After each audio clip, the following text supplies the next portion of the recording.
Welcome to today's show, sur-THRIVER Unleashed. This is a drama-free zone where we explore how to survive after sexual abuse. And we also share and celebrate our successes and to show others the endless positive possibilities of life after trauma. Today's episode is a little different. I usually do one-on-one interviews, and today I have two fantastic women with me. And our first guest today is Suzanne Isaza. She's an educator on the topic of incest and sexual violence since 2014. She is the founder of the Sexual Assault Advocacy Network and the creator of incestaware.org, a sur-THRIVER of incest. My next guest is Dr. Vanessa Guyton, and she is the founder and executive director of Hush No More, and I want to hear more about that. She provides community training and supports survivors of the Hush topics. She is a sur-THRIVER of military sexual trauma. And thank you both for being here today. Thank you. Thank you. Excited to be here. Yes, I'm excited to have you both. And what as I said, we're doing something a little bit different today. Usually I do a one-on-one interview, but I interviewed Suzanne, a couple of weeks ago, and we were talking about how we are training survivors and getting the word out and doing more. And she and I came up with this idea to have a panel discussion on intimacy and sex after trauma. And she told me about Dr. Vanessa. She's given me permission to call her Dr. Vanessa. Thank you. I think that's important. And so we were talking about that.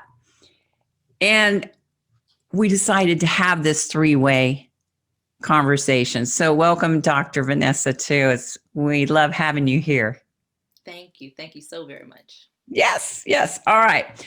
I think it's important for survivors to know, and Suzanne, you talked about this, that to let them know that their intimacy issues are not unique. They're not alone, and that a successful sexual life, whether it's alone or with a partner, is possible. So I'm going to start with Suzanne, and I'm going to ask the question, and then Dr. Vanessa, you can give your answer to it too. And I just want us to have a conversation. But Suzanne, how was your sexual abuse experience? How has it affected your comfort zone with intimacy later in life? As you said, you're a sur-THRIVER of incest. Would you share that with us? Sure, Rena. And first of all, just thank you for having this discussion. I think this is an area of sexual abuse and trauma that our movement is not really talking much about. And it's something I've become really interested in because, of course, it's affected my life greatly. So I'm a father-daughter incest survivor. And I have found that the sexual abuse that I dealt with as a kid has affected every area of my life. I mean, in a whole host of ways beyond with intimacy and my sex life. But I found that particularly with intimacy, I found that there was not a lot of support for me early on in my life for being able to talk about sex and think about sex in a healthy way. And when I found myself as an adult, even after I entered into therapy, it was like this topic that wasn't broached. Right. So I'd be talking about my trauma and, my history and my struggles, but somehow the issue of sex and intimacy was like this side issue that wasn't tapped into.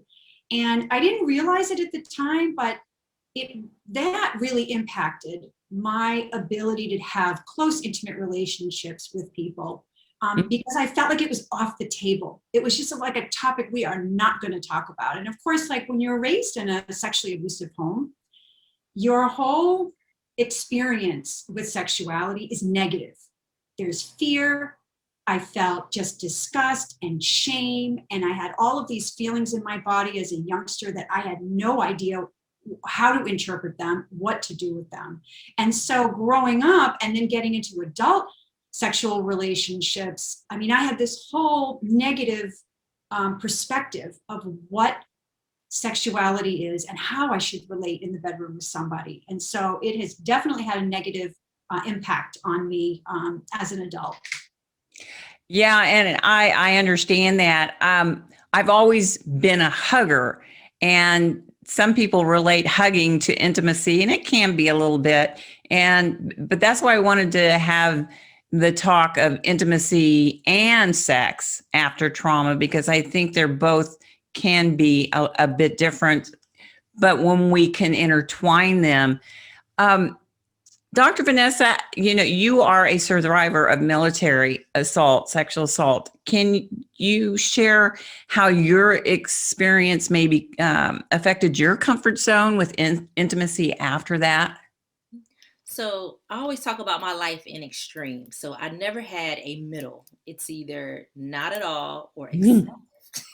So with intimacy, I either didn't want you to touch me at all. It was, if I had to do anything sexual, it was because I felt like I was obligated to do so. Ooh. Obligated. Like I didn't want to do it for me. I did it because you wanted me to. It wasn't my idea at all. And we feel like we have to in relationships, that if a man desires us, we're supposed to have sex, whether we want to or not. And then they complain, and we have to understand, and we think we have to have this intimacy level in order for us to keep the man, essentially. Or they're going to cheat on us or leave. And that happens a lot to survivors. So Yep. either I didn't want to do it at all, I was forced to do it, or it was excessive. There was no control. So I had guys tell me, you act like a dude. You just don't have any attachment at all. So I totally separated intimacy and sex. They did not go together for a long time for me, because I wasn't trying to get close to you. I just wanted to go through the motion, or I just had this need, or I wanted to control you. And controlling you did not include with me opening up my heart and letting you close to me. So it's fear. You're fearful of falling in love or really liking this person, and then they hurt you. They violate your trust. So you protect yourself. And to me, protection is protecting my intimacy as well. So I can have sex with you and no type of hugging, kissing, any of that occurs. It's just the act. So that's me. And I so understand that. I survivors will understand exactly what the three of us are saying. I perceived, after all my trauma, I didn't realize, but I was really stuck in sexual addiction and intimacy. I get it. You just don't want any part of intimacy, because being intimate means being vulnerable. And we are trying to control something because we were so out of control on what happened to us. Would you agree with that? Yeah. So I wanted to control it. But intimacy and sex, we can put them together. It can be difficult after all the trauma we've gone through. And I know Dr. Brené Brown, she talks about vulnerability, and that to me is being very intimate. What in your experience, let's go back to Suzanne, what in your experience, what dynamics did the abuse create that made it, hard in your sexuality or your intimacy? What did you experience that kept you from being vulnerable with an intimate partner? Mm-hmm. Yeah, that's a great question. So, in my case as a kid, I dissociated a lot from the abuse, and some people do that. And some people have the PTSD response where you just can't get it out of your head. I say fortunately, because for me, I think it helped me to survive. I would just sort of zone out. And that has been a really harmful dynamic for me, or practice for me, because it was so habitual as a kid that as I got older and I started having sex, it was like I would just fade out. Like my go-to was just fading out and just disconnecting from the experience. Even if I really liked my partner and felt connected, I still would feel that temptation to kind of get away from the physical or the emotional feelings. Because I'm a father-daughter incest survivor too, my relationship with my father is supposed to be one of being protected, but instead it was exploited. So I grew up thinking like sex is something that is taken from you. And this is very similar to what Vanessa was saying, where, you know, I had this perception that my partner just wanted sex from me. That was it. As long as I provided that, then we were good, we were fine. And that doesn't mean that I didn't want to have sex. Like, I think that's a really important thing to know about survivors, is that even if we feel like it's being taken from us or we have to give it up in order to get security or love back, that doesn't mean that we don't have sexual desire. And so that is a very confusing, I think, dynamic, and one that I've struggled with, because on the one hand, you know, everybody has needs. I had my needs. I mean, I was really sexually active as a kid. I was not, I wouldn't call myself a sex addict, but I was definitely in way too many just casual relationships. And now I look back on it and I say, that was not sex drive, right? That was seeking something else, seeking love and affection and attention, you know, the things I didn't have as a kid. And so that's really sort of followed me. I found that now I'm in my 40s, I reveal my age here. Now that I'm in my 40s and I've had a long time to sort through this stuff and be with a partner who is very supportive and is a good listener and is willing to work with me to make our sex life comfortable and pleasurable for me. Now I'm able to sort through those things a lot easier, and they don't affect me as deeply as when I was younger. And I think, you know, Suzanne and Dr. Vanessa, after we've gone through trauma therapy, we've gone through counseling, you know, I thought I was healed, but I still had trust issues. I had trust issues with men. I had trust issues with intimacy. Can you relate to that, Dr. Vanessa, especially with your military assault? Did you have trust issues after your experience? I did. So mine was a date rape. So he was a supervisor, a friend, a mentor who mentored me on how to get promoted, poured into me all the time, and I trusted him. So I have a hard time around a lot of men. I won't be in a room with just a lot of men. That's a no-go for me. I Right. won't be in a closed-in area with a man. I need to meet you in a public place. I don't see how I can trust you. It's really something that I have to build. And if you can't trust somebody, you really can't be intimate with them because you don't have your guard down. You have this wall up. You know, you have this wall up. It's an individual wall that you don't let anyone penetrate because you want to make sure that you trust them.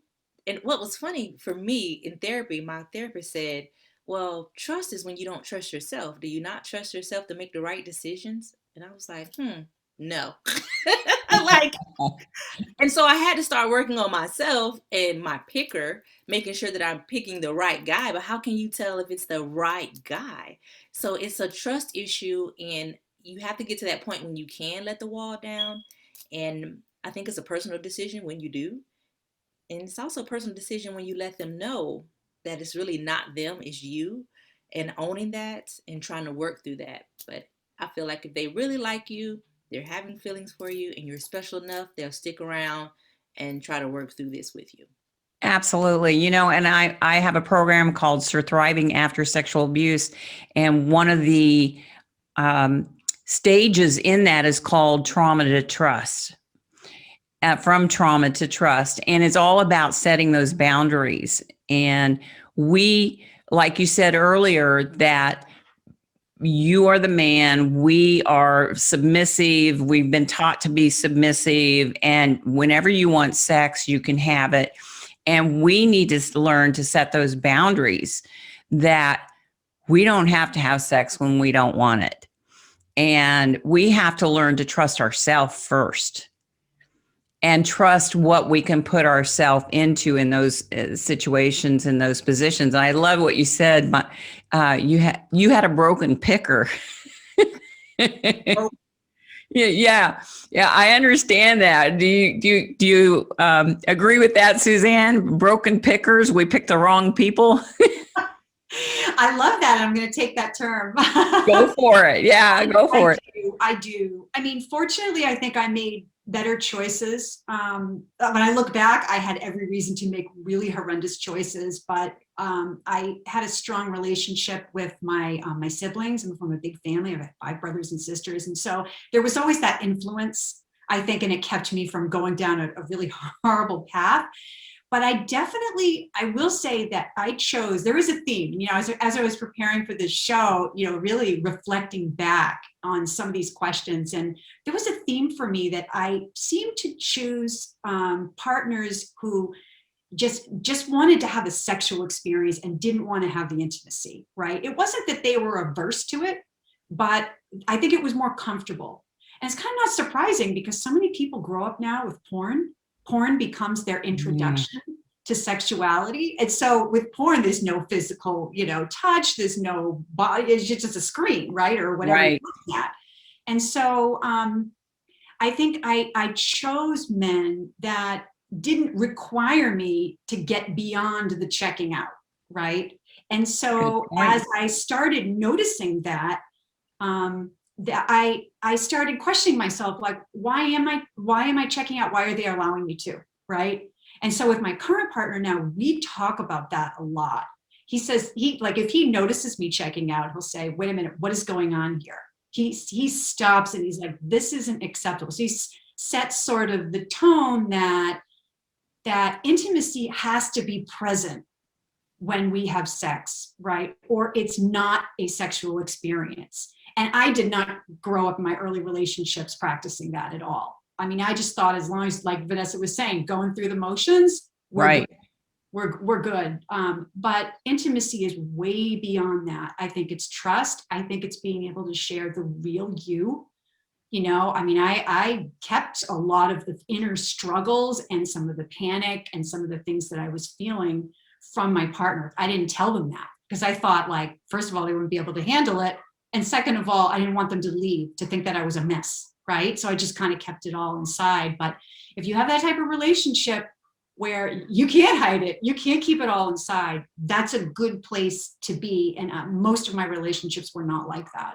No, and I so get that. When I met my husband, I knew that I had to tell him that I was a survivor of incest and sexual assault, and that there were some things that came along with that because I had PTSD. And even when I met him, I had intimacy issues. I had trust issues. And this was almost 25 years ago. You know, I was still in the healing process. So I was still learning boundaries and trust. I think we need to learn to trust ourselves first. And Dr. Vanessa, you had talked about trust and boundaries. How are you now in your comfort zone with your trust and trusting yourself? You say you don't want to put yourself in a room with all men. You've set those boundaries. Do you still have problems with that, or you know what your boundaries are now? I know my boundaries, but I create new ones all the time. When something makes me feel uncomfortable, this is a new boundary. Because listen to your intuition, right? Yeah. I should never feel uncomfortable, and I never should have to be put in a position that makes me feel queasy. So that becomes a new boundary that you don't know that you need.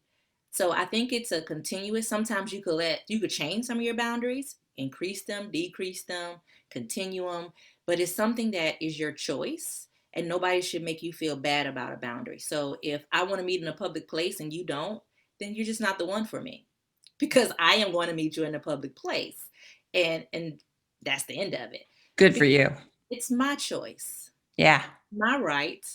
And maybe one day I'll meet you at your home, but I'm not going to another man's home first thing. And I look at it as wisdom. I don't even know if it's a trust issue anymore. It's more of being wise and just putting myself in better positions and situations and being aware of people and getting to know people first. And sometimes we might not always get it right, but I think I get it right most of the time. And sometimes it's not even about intimacy. They're just a jerk. So we're not going to meet the right man. It has nothing to do with intimacy. He just was not the one. Exactly. And it's amazing to me that there are other women that feels like I do about intimacy and sex, because I truly thought it was just me. That's why this is so important. I felt so alone. Like there are women that have these healthy, perfect relationships with their husbands and their boyfriends, not realizing some of them are unhappy, but they wear a mask. So I thought it was just me struggling with this. And I feel like I'm normal now. It's a normal response to go through this and be able to have a difficult time with it. Well, I like that you brought up this is normal. So what's normal? What's normal for you is not normal for me or Suzanne, and all three of us have different boundaries. We have different trusts, levels, and that's okay. And I love that we're talking about our gut and listening to our intuition, because that is part of intimacy with ourself, that we are allowing ourselves to understand that intuition. Because before, and you know it, all three of us and those listening, we had a feeling that something wasn't right, but we pushed it aside because we didn't want to hurt somebody's feelings. And right? And so we took their feelings into account instead of ours. And I think it's very important for us to learn how to be intimate with ourselves first and foremost. And that is listening to our gut, listening to our, if you're in a room, you don't feel comfortable, that's, I'm not going to allow myself to do this again. And I'm going to find a way out of it. So what do you think of that, Suzanne? I think intimacy starts with yourself, finding your own boundaries, what Dr. Vanessa says, and they change from all the time. Yes, they do. And if I could, I just want to make a quick point before Go I ahead. get into that. As I'm here and I'm absorbing the conversation, that if there are, men watching this, if there are members of the LGBTQ, community who are watching this, gay and trans people, all experiences are different. We're fortunate, to have this conversation here, but there's a whole lot of other people who are not cisgender and who are gay and trans and have, or males, and have all different experiences, maybe the complete opposite experiences that we're talking about. So this is like a little select pie. So maybe there's a round two that we could tack onto this to hear from other people who have other dynamics.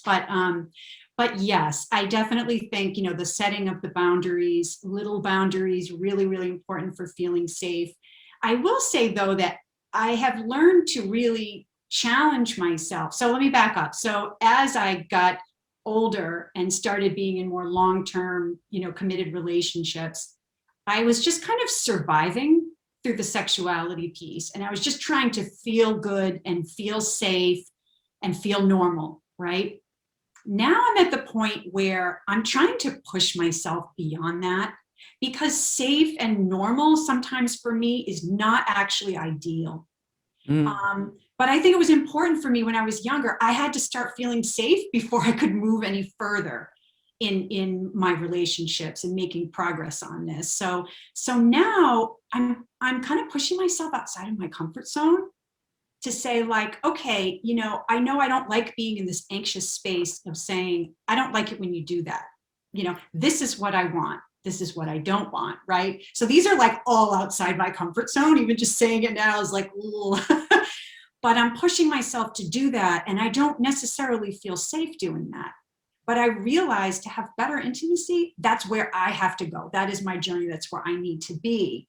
But it can never be something that's pressed on me. And I think that is the difference, is that we have to have the control to take these emotional and physical steps. If we don't have that, if somebody's pushing this on us, that can just replicate the whole abuse experience, like what I dealt with growing up. And I think for many of us, we grow up and we choose these situations, which is like a repeat of what our trauma was in the past. And so healing and getting more comfortable with intimacy and sex is not going to happen if you're repeating the dynamic of your abuse. And so there's a lot of things that can kind of get in the way, but I do feel like, for me now, really exploring how can I get outside that comfort zone? How can I make some changes to make the relationship with my partner better and stronger, and also so that he can feel more comfortable, because there's that other piece is the partner, and the partner is really important. And I imagine we're going to talk about that later because I have a lot of thoughts on that. But I'll just stop there and say that yes, trusting, safety, really important place to be. Yeah, trust and safety is very important. And because, you know, for us, well, all three of us, we were in a situation where we were supposed to be safe, where we thought we would be safe. And when the abuse started, I remember looking up to my brother in his eyes, like, why are you doing this? This doesn't feel right. But I trusted him because he made me feel safe up to that grooming part. And so partners are very important. And I think, you know, being a 4-year-old child, you don't know what sex is. I had no language for it, right? But I think after we've gone through these experiences, like I said, we need to listen to our intuition, our gut, and what feels safe for us and what doesn't, and not apologize. Dr. Vanessa, like you said earlier, if I'm somewhere and I don't feel comfortable, I don't think that we have to explain in detail why I don't feel comfortable. I want to say no. And, you know, excuse me, I need to leave. And I don't think that we have to give a full on explanation.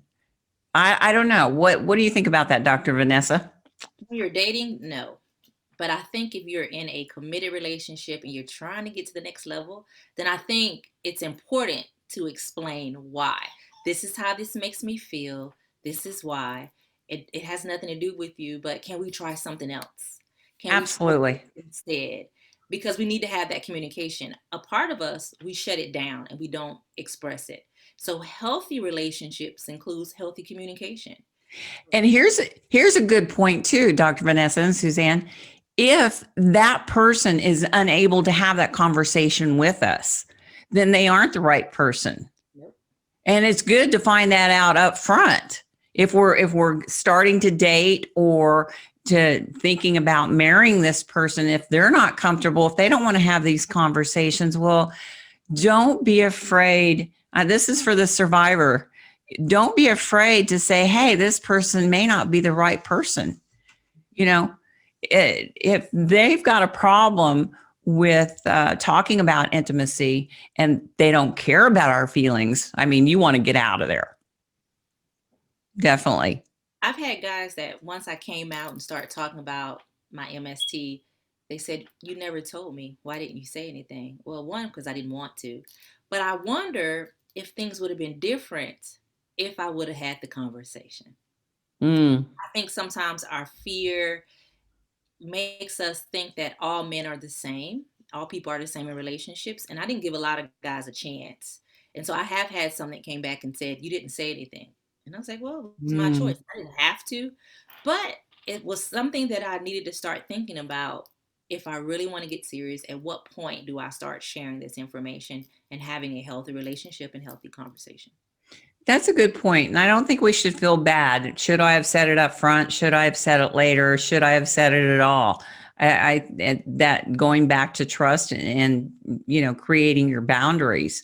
And that's something that we need to do for ourselves to find that right person.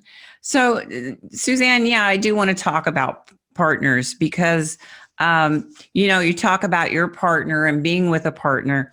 You've been with other people, though. You have triggers, disassociation. What do you do now with your partner and you find yourself disassociating in the moment? Because it happens to me, and I remember doing it when I was being sexually abused. What do you do now to help you get through that? You know what? I figured it out in the beginning, right? Good. So right when I know we're going to have sex, we're going to be intimate, like I can tell based on my mood, because I think dissociation for me is not something that just comes upon me like without any warning. If I'm in a certain mood, if I'm in kind of an antsy, edgy kind of mood, that's one of my coping mechanisms, right? Just to fade out. So if I'm at the beginning of the sexual experience, I'm feeling like that, then I know there's a very good chance that I'm going to start dissociating. And that's not a good place for me to be. And that's the point. And this is where a lot of learning has happened with me lately, that to take that opportunity to say, you know what, I said yes, but now it's really no. And this goes back to the whole thing of consent, right? Is that a lot of times, we're in these situations, we might be having sex with somebody or be at any point, in the process, and all of a sudden, this is not right for me. I don't feel good. I don't feel good about this, and want to just shut it down. And sometimes your partner is like, oh no, that's not cool. That's not possible. And sometimes they're fine. There's all different types of experiences. But I found for me that at any moment, I can make that decision to say, you know what, this is just not feeling good. And I'm with somebody who's like, okay, who says, okay. And I've had partners who have been fine with it. And then I've had partners who have been like, you're leading me on, right? And I think it's like really important, at least for me, not to make a villain out of partners, right? Because first of all, a lot of times people I am quite sure that I've been in relationships with men, because I'm heterosexual, relationships with men who have been traumatized, who have had their own sexual abuse experience. Now, knowing what I know, I look back and it's like, oh yeah, he was a child survivor and I didn't know. And so it made sense, because I would bring things up during sex, or I would talk about my trauma, and he would just be like, I don't want to hear this. I don't want to know anything about this. And I thought at the time, like, he's not being supportive. He's not, accepting all of me. Now I look back on it, he was trying to cope with this revelation and all of the feelings inside of him. So I think sometimes it is tempting to make a villain of the other person when they don't respond perfectly. But I think we have to kind of do that diagnosis too on their side. Is this somebody who's just struggling with this issue like we are? Or is this somebody who just doesn't care and doesn't have our best interests in heart? And if you can ask those questions, I think we can find that out. But that is a very good point, because, fortunately, I met my husband, and I don't remember how much I knew he was going to pop the question, but I hadn't really told him my whole story. And, but I knew he was going to pop it soon, ask the question. So I shared everything with him. And he's sort of like kind of had an idea something was going on, but we had a really good long talk. He's been very supportive. He was supportive when I went on Oprah, when I did my TEDx talk, when I wrote my book. But, and having those intimate sessions with him and being intimate and sexual, he was one of the first men that I really felt safe with. And so, Dr. Vanessa, you're dating. Is this correct? Are you in a relationship now? Dating. You are dating? Yeah, during COVID. That's what's crazy too. Dating. I know, right? Huh? It's kind of hard to date during or be intimate during COVID. So what's going on with you? So I am in a great place, because part of me was addicted to alcohol, right? I always say my heart wasn't, but everything else was. So I would disassociate by drinking and having sex while I am intoxicated, and that allowed me to get through. So I have been sober for 2 years. So Congratulations. Thank you. Yay me. I'm celebrating me. I have been sober for 2 years. And so sex and alcohol no longer goes together. So that helps me make better choices. I can trust myself because I'm not drunk. So that all has really freed me to be in healthy relationships. And because of what I do, I am very open. I am a military sexual trauma survivor. There's some junk that come up with that. Are you ready? And I just say it straight up, because they probably find it when they Google me. It's no secret, right? Right. And I feel so much better when I could talk about it up front, and then I could get cues if this is the guy for me, if he's having problems, if this is just not going to work. I could talk about it in the beginning and not have to hurt from years down the line. And I'm excited about finding the right person for me. from a healthy perspective, because I'm looking at relationships totally different now. I don't think that everybody is out to hurt me. I don't think that you're going to rape me, that I'm going to lose control. I have decided that people are people and give everybody a chance. You got a clean slate. Now, I do pay attention. If you do something, you don't last long, really. If you do, it's not right. But I'm in a healthy place, and having sex without alcohol or any type of drugs really is different. And you can focus on the moment and not pull away. So that has been my goal, is to focus on the moment. And I so get that because I used to drown myself with alcohol. I still have cocktails once in a while, but I used to drown myself with alcohol to get through a sexual moment or time, and before my husband. But so you if you're dating, and I know being this past year with COVID has been very hard for singles to date, but I have friends who are meeting partners through internet sites, and they're talking online, and they're talking intimate, but to me, that would be so much easier to be intimate online than physically. What do you think of that? So online dating has been something that I have tried, and I just don't feel the intimacy. I feel like it's a screen and you may be faking. I need eye contact. I need to know that this is real. It doesn't work for me. For some, Right. it does. But I am a touch person. I am a hugger when I'm comfortable with you. And I need to be able to see if we're compatible just as a friend. Because friendships to me is what starts a real good relationship. And so I have done the online dating, and I don't look at the intimacy part. It's more about just getting to know you, what type of person you are, what type of goals you have. Are our goals aligned in any type of way? And then I'm looking forward to meeting you. Right. And I know, in the past when I was single, I'd jump right into bed with somebody and then try to build that relationship. So I think it's good to try to, hey, are we compatible? Can we be friends too before we even have that sex? Suzanne, so you have a partner too. So what can a partner do to help a survivor that is having intimacy problems? What do you think are some good steps or some good conversation starters to have? To have with the partner, or Yeah. So I'm with my partner. He's my husband. We met 3.5 years ago online, and so I was sort of like chuckling to myself. Online, yeah, dating. Because I was on those apps and dealing with that, and dealing with all the fear and the insecurity. And that's got to be a whole new, that's a whole nother show, right?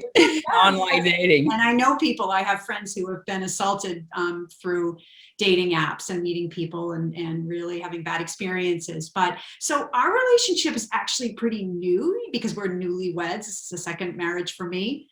And, since I've started doing this work more and I've been more public, we've actually had a lot of conversations about this topic and relating it to my experience, but also relating it to the way that I talk to people about it. I'm actually getting more skilled with the language. And a lot of that is something I think you grow with over time. Because sometimes, when I was younger, I'd have a feeling I have no idea how to express it. All I know is that I was feeling like afraid, or I was feeling anxious, but I had no idea what it was connected to. So it's hard to really say anything beyond, I'm just feeling awful, right? But now my language has been able to develop where I can pinpoint it now better. And so then the solution is easier to find. So with my husband, I would tell partners, first of all, to listen without judgment. Try to listen without judgment. And if you go on social media today, you do not see people listening without judgment. Oh, it's right there. A lot of, assumptions and trying to talk over one another and all of that. And I think that happens a lot in intimate relationships too, where we're afraid of what the person's going to say, or we don't like what they have to say. And so there's judgment. And once I start feeling judged, I feel shut down. Yep. I don't trust you enough to tell you any more than I've already told you. And so that was like my first thing that I would say to a partner is say, I'm listening to you. I'm not judging you. I really want to know what's going on, and just stop and listen. And it's hard to stop and listen because we want to jump in there and get, Yeah. And especially men. Really listen. And I'm jumping in over you because, Go ahead. but yeah, I've told my husband, I'm like, I don't need you to fix this. Because men are fixers. They want to fix us. I'm like, I don't need you to fix me. I need for you to listen.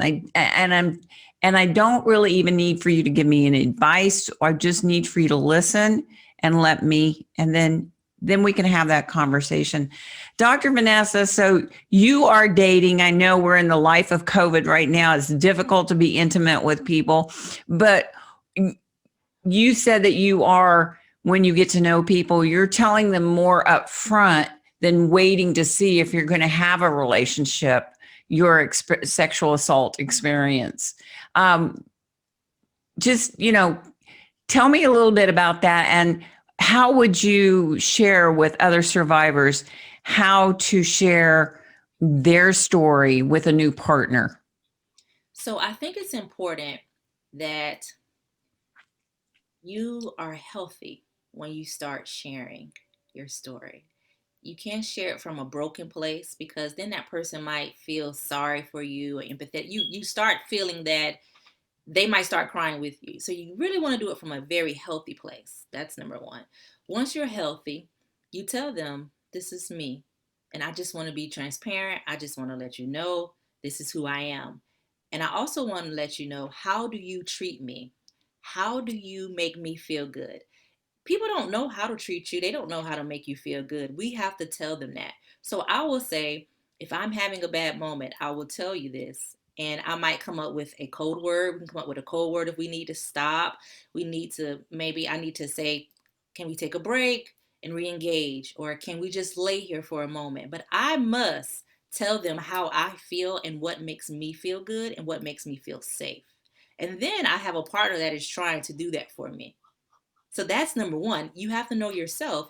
Have to know what makes you feel good, what makes you feel kind of queasy. If you were choked during your assault, you have to let your partner know choking is not for me. That is a no-go. That is a boundary, and be open about it. And that's how you have a real healthy relationship, healthy conversation. And I always tell partners, say, how can I help you? What do you need from me?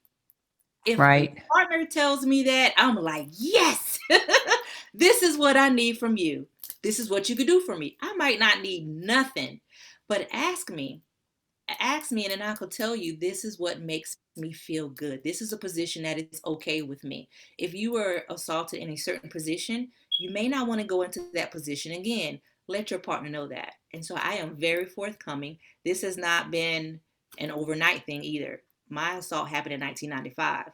So this is years, and I am still healing. You're never truly healed. We just learn different ways to deal with it. And it starts with communication and just telling them that, maybe I need to just lay here in your arms, listen to your heartbeat, let me put my hand on your chest and relax. And then we could start up again. And be Right. okay. But you can't just really say no, because they do have needs too. So how can I come to an agreement where we're both happy, where we're both safe, and we both feel good? Because at the end of the day, you want your partner to feel good too.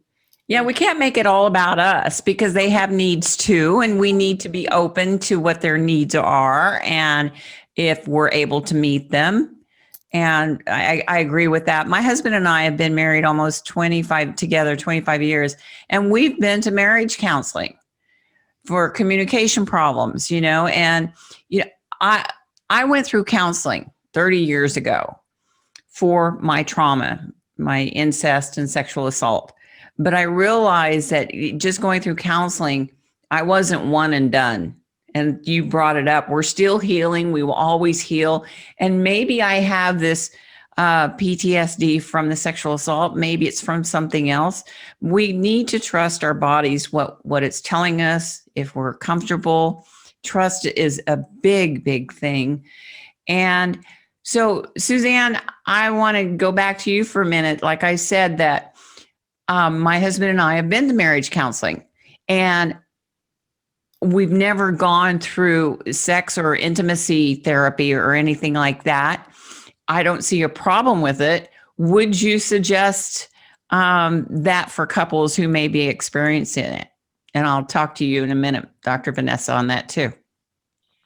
I'm so glad you're asking me this, because I had, it's interesting when I knew this was coming up, it got me thinking about a lot. And so I talked with my partner a lot about different things. And one of the things we talked about is, because occasionally we'll have some couples therapy with a therapist of mine, a personal therapist, and we sort of bring my husband in on it when we need to.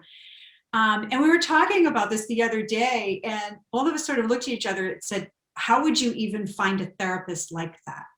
How do you find a therapist who is experienced with trauma? Because not all therapists are good on trauma, sexual trauma, domestic violence. Some are not, that's not their thing, right? And I've been to some like that in my earlier years. I spotted it right away. It's like, this person just doesn't get me, doesn't get the trauma that I've been through. And so you have to find somebody who's experienced with that, trauma informed, comfortable. Okay, if this is a challenge for us to be on this call talking about this, it's a challenge for everyone else. And then you're not only talking about improving somebody's sexual dynamic, right, or intimacy, but now you have to weave in the sexual assault piece. And sometimes therapists have their own sexual trauma that they have inside. So I think it's hard to find somebody, but I think the bottom line is that I think if any of us have been through trauma, I think therapy to deal with our own stuff first is huge. I don't think a survivor can expect to show up for the first time ever in therapy with a partner to work through sexual issues and that it's all going to be set. Because I think we have to delve into our own issues, understand ourselves, understand what we need to do to show up in this relationship and be in a good place and be in a healthy place, like Vanessa was saying.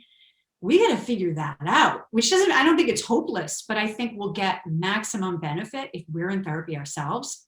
And then once we have a really good, solid understanding in ourselves, then bring the partner into it, because then the communication, I think, around this issue will be easier. That's a good point. Very, very good. We need to work on ourselves first. And that's what I tell survivors: get help, get healed, get happy, because it is possible. But we can't get with a partner and expect them to fix us or to go into it if we haven't done any healing prior to being in these relationships, because we need to get through that for ourselves. And I keep bringing this up. We need to learn to be intimate with ourselves, whether it's having sex with yourself or, just knowing what you're comfortable with yourself and having that intimacy. I think it's so important. Dr. Vanessa, so tell me about how you might approach that situation. So I am just very honest now. I have been through so much where I've lied to so many people and have hidden. And can I stop you right there? You've lied to people because you were afraid of them seeing the real Vanessa? Yeah. Yeah. And now you're not afraid? I'm not afraid. Good for you. I am who I am, and I can't change it. So that is always my approach now, to just be honest. And plus, as I get older, my memory sucks. So I'm not even going to keep up. So I just approach it by telling you the truth. And partners, and I do want to say this, I was married for 21 years, and the sex intimacy problem was a big problem for us. And I think I would still be married today if I would have approached it by going to counseling and being honest in my counseling sessions, being honest with him. When he asked me what is wrong, I didn't tell him. I didn't tell that part. Now that I'm divorced, we talk almost every day. Like, that is my best friend, and I can express it to him, but I couldn't express it to him while we were together. And so that's why I'm trying to change, to be more honest and to think about counseling and that approach. And I think it's working. It's really working. I am not married now, but nor am I really trying to get like really married, because I am really into my advocacy work. I'm in a happy place. I'm not looking for that. And so I'm okay with being single right now, because I am truly still working on myself. I am still healing. And so my approach is me working on me, the intimacy in me, knowing what I like and do not like, setting my boundaries, and just enjoying life. And when the right person come along, I should be healthier, I should be sober, and I am a great woman, great person, caring and loving. And so it was going to work itself out. And that is my outlook on it. And that's how we have to look at it. And I also forgave.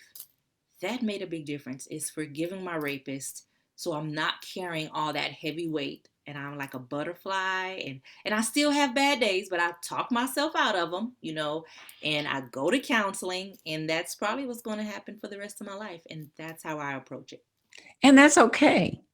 And that's what I want the listeners to know, that it's okay. We have people who have never gone through the trauma that we've gone through. They go to therapists. They have people, they have coaches, they have therapists, they have people that they can talk to. We're social beings.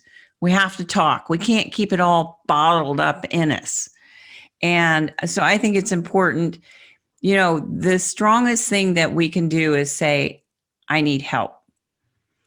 And not be afraid to get help. I went through 2 therapists before I met the group that I got my healing from, but I'm still, if I need somebody to talk to, I find someone. This is what I want people to know. It is your healing. It is your path. If you're not comfortable with a therapist or a counselor, whether you're single or you're going to couples therapy, if you're not comfortable with them, find somebody else. Because this is about your healing. It's not about the therapist, right? And if you're not comfortable with them, find somebody else. What can a partner do to help a survivor who has intimacy problems? I'll start with you, Dr. Vanessa. What can a partner do to help you or somebody with intimacy problems? 1, listen to me. 2, ask, what can they do for me? How can I help you? How can I be there for you? And then work with me to come up with a plan that is healthy for both of us. To me, that's priceless for a partner. If they listen to me, ask me questions, right? And then just help us, we come up with a plan together. And love me, be kind and gentle. Hold me if I need to be held. If I say in this moment, I need to just be held, hold me. Or if I say I need a break, allow me to take the break.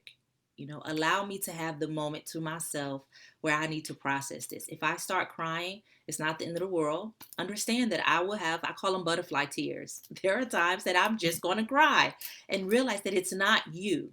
Sometimes partners take on the pain and they seem like they look at it as they can't please us, or they can't satisfy us, they can't make us happy. But it has nothing to do with you. If you did not make me happy and please me, I would not be with you.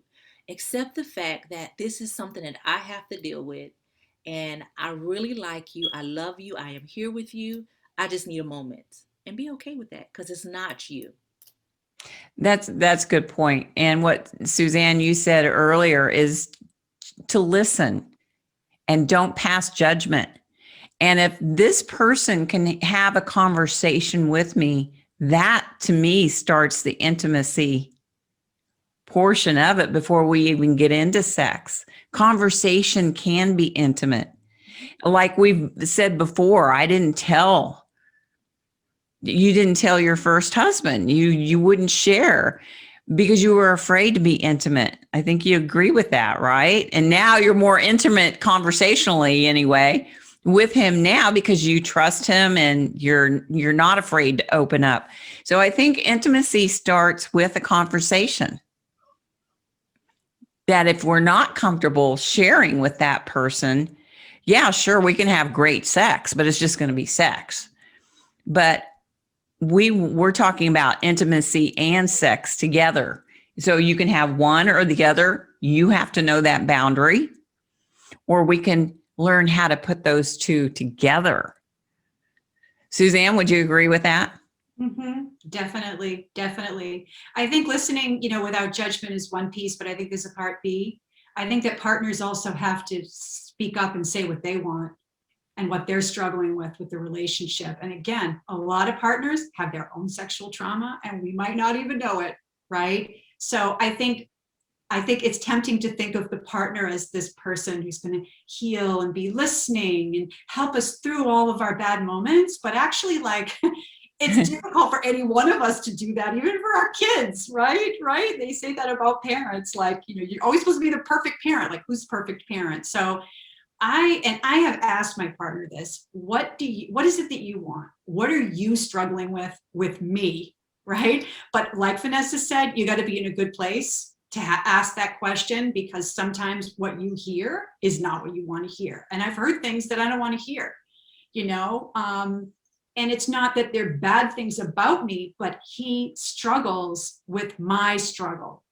And so I want to know that, so that we can both be clear about how the other is feeling, because it's not just that one-way conversation where I'm sharing and I'm educating him and letting him know what's going on with me.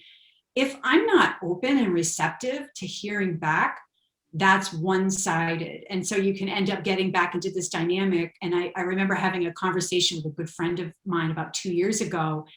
And she said, her husband got to the point where he was terrified of having sex with her because he didn't know what was going to happen, what he was supposed to do, what he shouldn't do. And he got to this point where he was just damage control all the time. So he was not allowed to show up to say, wait a minute, what about me in this picture? So I do think that partners really have to communicate that honestly. I also think that, approaching this from kind of a playful way is, and Vanessa had this awesome conversation with this young couple, and I probably on our Facebook page, I'll promote that for a second, where they were talking about sexuality between each other. They're in a new relationship and they're young and they're all into exploring their sexuality. And they talked a lot about play. And I've listened to that conversation and I thought a lot about that, because for me, sexuality has been so heavy and deep, right? And dark. But you know what? If we're just hanging out with our partner and we're just lying around, giving each other massages, that's not heavy and deep. That's warm and fuzzy and sometimes fun. So how can we interject a little bit of the fun?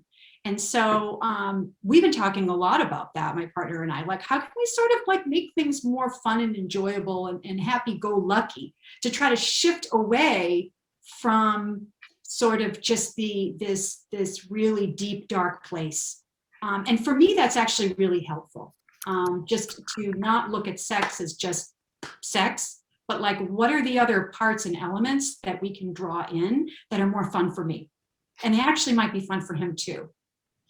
Good for you. Good for you. Well, I've really enjoyed having this conversation, and I think it's important to talk more because, we talk about trauma, we talk about getting help, but what's next, especially when it comes to intimacy and sex? I'm not a sex therapist. I'm not an intimacy expert or sex expert, but I'm so glad that we've had this conversation, because I think it is important to have it, because there's a lot of dynamics of, for survivors after sexual trauma. And it's not just, like I said earlier, one and done, you go to counseling, you're healed. There's a lot of dynamics that come into it. And it's the physical part, the mental part, the spiritual part, the triangle, mind, body, soul, has to heal. And what's good for you, Suzanne and Dr. Vanessa, isn't necessarily going to work for me. And I think that that's important for survivors to know. Trust your body. Trust what it's telling you. If something's not comfortable, be okay with it and just stop and sit back for a minute and say, okay, what's going on here? At least you're becoming aware. And I think awareness, because earlier, I think we've all disassociated when the abuse is happening.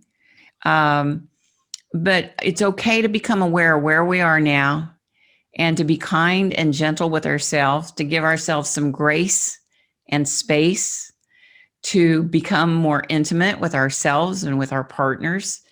And Dr. Vanessa, I want to thank you for showing up today. We're going to have to wrap up here in a little bit, but where can people find out more about Dr. Vanessa and what you do? Tell us a little bit about that. And then I'll come back to us after Suzanne will do that too. So where can people find out more about you, Dr. Vanessa? So Hush No More website is hushnomore.org. Our number is 1-888-285-2161. If you're a survivor, an organization, please contact us. And you can go to vanessaguyton.com, find everything about me and all the work that I do. Wonderful. And Suzanne, where can people find out more about you and the work that you're doing?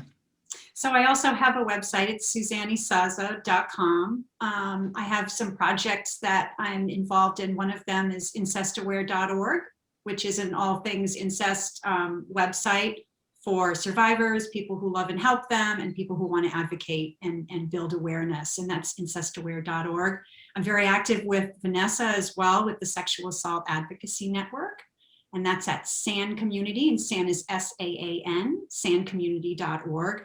And that's for any, advocate, survivor advocates that's listening to this show who wants to connect with a community of people like them. If you don't have a base and you don't have a, family support for what you do, Sexual Assault Advocacy Network is a great place to find that group of people to support you, train you, mentor you, and all of that. That's wonderful. Wonderful. So, Dr. Vanessa, you're on the staff or the board for SAAN? So I had the honor of replacing Suzanne as the executive director. So I am doing a lot of work, and we're doing a lot of great things, a lot of training and just supporting advocates. So it's a great safe space for you to be. Wonderful. Okay. So, I like to end on a positive note, and we all have our things. We have our down moments, we have our up moments, and we are normal. We are human beings. I say it in every show. I have friends that have never gone through the trauma like we have, but they have confidence issues and self-esteem issues. And, I thought just because being a survivor of sexual assault, I was alone there, and that's not the case. But when you find yourself having those moments, Dr. Vanessa, when you maybe your confidence or your self-esteem is struggling a little bit, what's the one thing, a positive thing that you do to help get you back on a positive track that you can share with the listeners? I give myself permission to have a bad moment. I give myself permission to have the day. It's okay. But what I don't give myself permission to do is for it to be 2 days. I might have one day, I might have a moment, but it's not continuous, because once we get to day 2, now we're leading to depression and everything else. So I have one day. If I'm not feeling good today, this is just going to be one of those days, and I'm going to be gentle with myself. I might eat ice cream, I might watch TV, and I am okay with that. I give myself permission to just exist in that world and start over. Good for you. That's a good point. Don't make it into day 2 or 3. Day 2, yeah. I'll eat ice cream too if I'm having a bad day or a good day. Because I love my chocolate ice cream. But so thank you so much for being here. Suzanne, when you find yourself having those down moments, what do you do to get yourself back on track? To me, it's like a wave. There's a wave goes out, it comes back in, and it's like we're on a high and then we're on a low. We're on a high and a low, and that's life. So, Suzanne, what do you do when you find yourself on one of the lows to help you get back on track? I say a couple different things to myself. One is, this too shall pass. Exactly what you said, Rena. It's transitory. It's not going to be the rest of my life or the rest of my week or, even tomorrow. Like, it's going to pass, wait it out. The other thing is, and I've been doing this more and more, and I really love it, is I say, I love you. I love you. Yeah, actually look in the mirror, and I could not do this for years. Look in the mirror at myself and say, I love you. And I find that I'm so much more compassionate with myself when I can do that. Because for me, like when I have a bad day, I'm beating myself up over the bad day, right? That's like, why am I having a bad day? And when I can just say, like, I get you, Suzanne, I love you, you're fine, it's going to pass. It just gives it permission, and it leaves, the bad day leaves quicker, right? If I fight it, you know, it'll just stay around. It'll be locked in that constant battle. So yeah, the self-compassion is so important. I like that good point too, that this too shall pass, because I can get into some pretty dark moments, and I want people to understand that. People think that I'm just happy-go-lucky all the time. Most of the time I am, but I have my dark days. I have my moments, and I say to myself too, this too shall pass. Tomorrow's going to be better. If I get into a really dark place, I call a friend. Don't be afraid to call someone. And part of that is an intimacy issue when you don't want to share. So learn to share and learn to reach out to friends. Find someone that you're comfortable with sharing with. And I call it a vent partner if you want.